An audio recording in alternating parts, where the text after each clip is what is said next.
How will AI change the entertainment industry? Can I see my favorite actor in any movie I want? No more impatiently waiting for new releases. Will AI rule or ruin the movies? Imagine putting Tom Cruise's or Shah Rukh Khan's face in any film you like. It's possible with the help of AI. But Hollywood actors also warn it could be an existential threat. It's one of the reasons why they have been striking. But how good is AI really? And what does it mean for us users when actors and writers get replaced by AI? Can AI replace actors?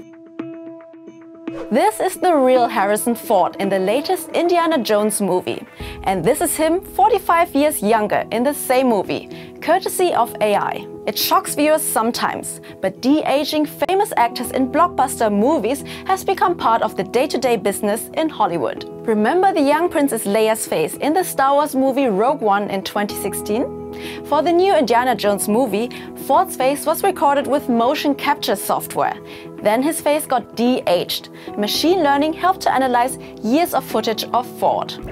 Imagine the future. Actors could live on screen and appear in new movies forever. That's what the actors on strike criticize. They say studios plan that background performers should be able to be scanned, get paid for one day's pay, and their company should own that scan and should be able to use it for the rest of eternity in any project they want, with no consent and no compensation.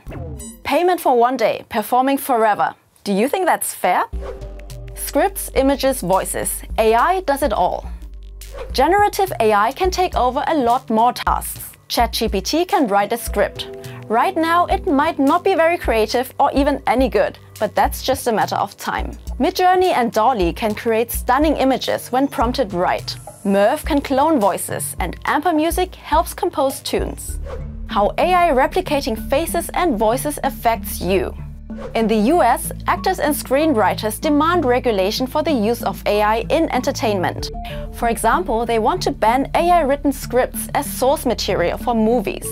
Actors are not categorically against the use of AI, but they want to be adequately compensated when their faces and voices are reused. What's worrying them could also affect you. The question is really, do we own the right to our own image and voice? How can you benefit from creative AI? Hyper-personalization is the buzzword here. AI can help give you the exact product you want. It can put your favorite star in your own personalized movie ad. With the help of AI, Bollywood actor Shah Rukh Khan has promoted thousands of small shops in India with his image and voice. And if you're watching dub movies, you might soon hear AI-generated dubbing voices. Companies claim they could, for example, replicate Morgan Freeman's voice to speak perfect Spanish. So, do you think AI will rule or ruin the movies?